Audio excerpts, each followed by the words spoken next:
Terima kasih atas kesudian saudara hadir. Mesyuarat Majlis Pimpinan Pakatan Rakyat malam ini mengambil masa untuk membincang isu semasa yang berbangkit, dan kami telah bermuafakat dengan ini meluluskan satu kenyataan bersama yang saya akan bacakan sepenuhnya. Kita bagi peluang Rais punya TV dekat sikit.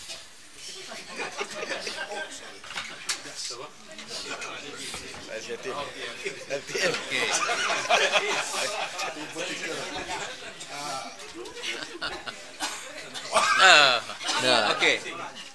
Tertarik RTM dia dekat. Yang itu untuk rekod masa depan penting. Okey. Kenyataan bersama Majlis Pimpinan Pakatan Rakyat 28 September 2011. Mesyuarat Pakatan Rakyat malam ini memperakui dan mempertahankan dasar-dasar bersama yang telah dipersetujui sebelum ini, seperti mana yang terkandung dalam Perlembagaan Persekutuan, Dasar Bersama dan Buku Jingga.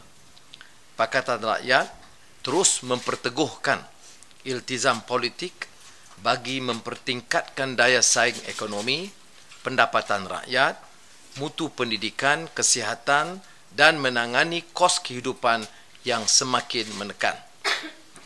Mesyuarat juga memperakui dan menghormati perbezaan ideologi setiap parti dalam Pakatan Rakyat sebagai sebuah permuafakatan demokratik, termasuk pendirian PAS berkenaan hukum syariah.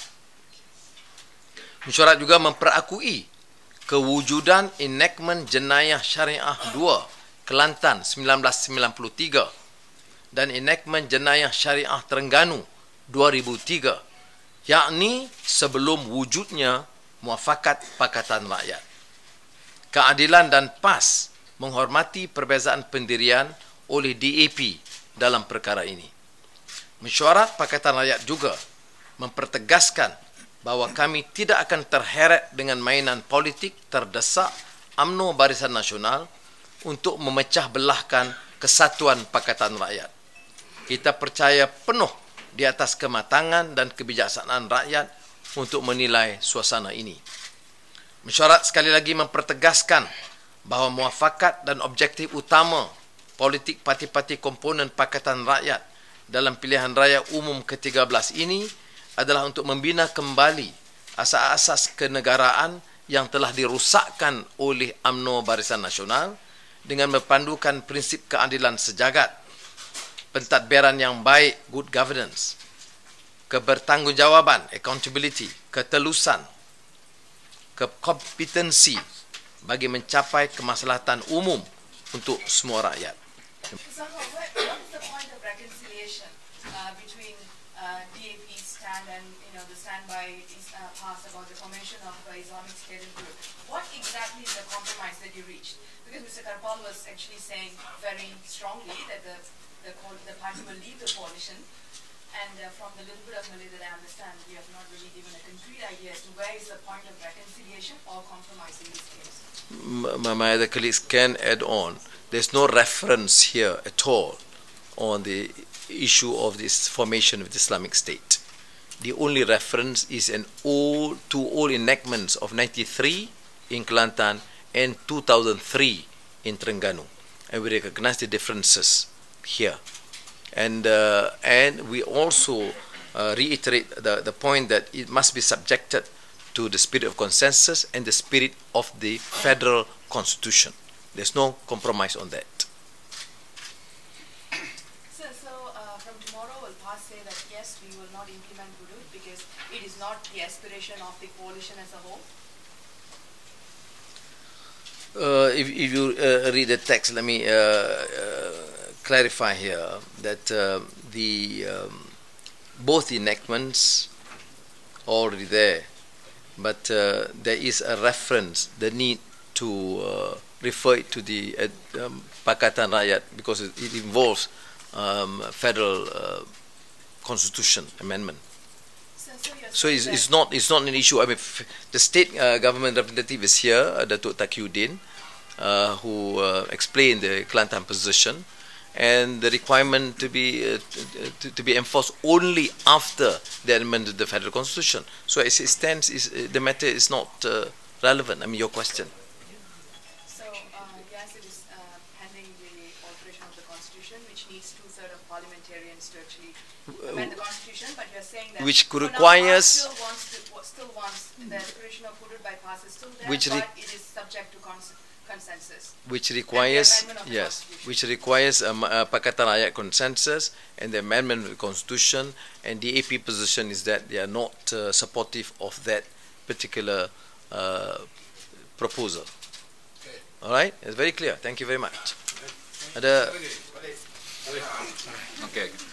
Okay. Just to clarify, it means that Pakatan cannot go ahead with the Hudud because DAP does not want it to go ahead.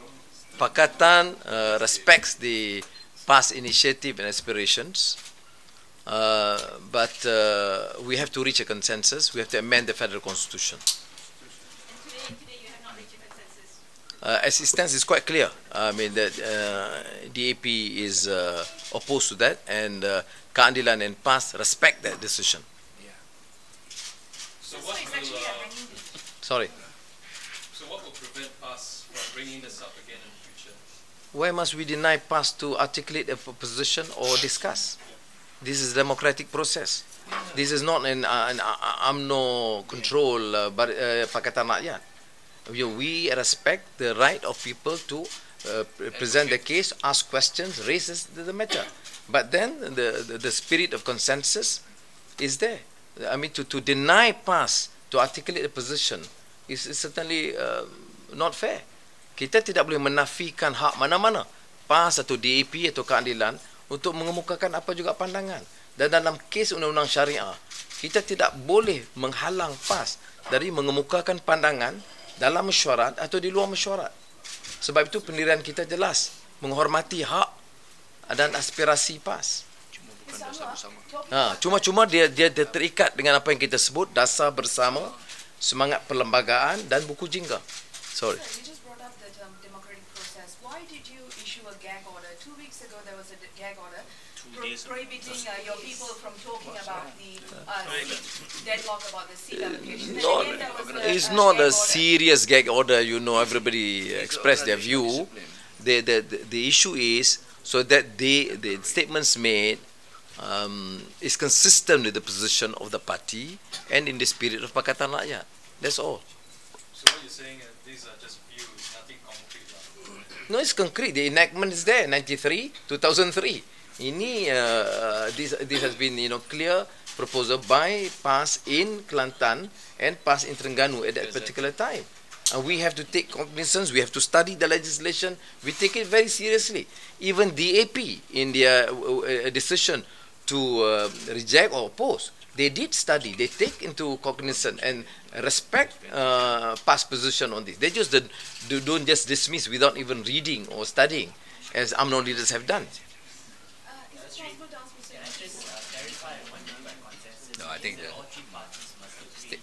clear enough lah. Yeah, consensus to clear. Consensus, Federal Constitution, consensus bersama dan and the Orange Book. To entitle it to be dasar bersama. Yeah, dasar bersama, that's right. Okay? Does that mean that Pakatan Rakyat support implementation of Hudud in Kelantan and Terengganu? No, we make very clear. Very clear. We support their aspirations. We support the respect. I'm sorry. We respect their right to articulate and take the initiative. But our position is clear. We certainly now is not the policy of Pakatan Rakyat, and the DAP's objection has to be respected and considered. And therefore, we make it quite clear. The position is quite clear. Very clear. This position be revised in the future?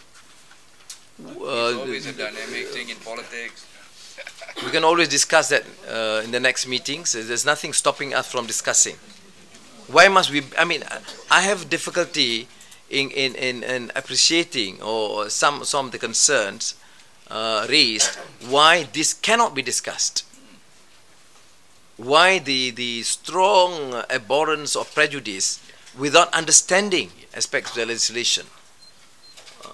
So let them discuss. And I think Tugu Hadi Awang and Datuk Taqiyuddin representing Kelantan did explain aspects, and some of us, including myself, aspects of Islamic law that need to be understood.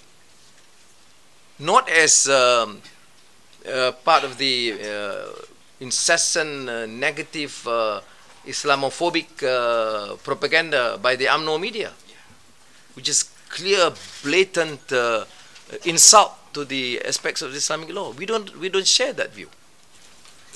Okay. Tapi Datuk Seri, benda ni perkara pertama kali ditimulkan oleh Tok Guru Ni Aziz.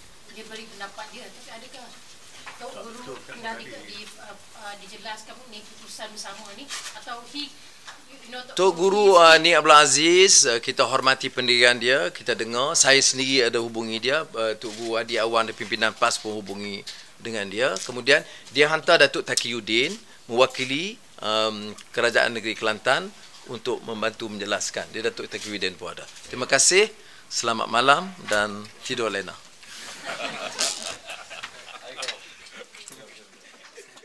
UMNO!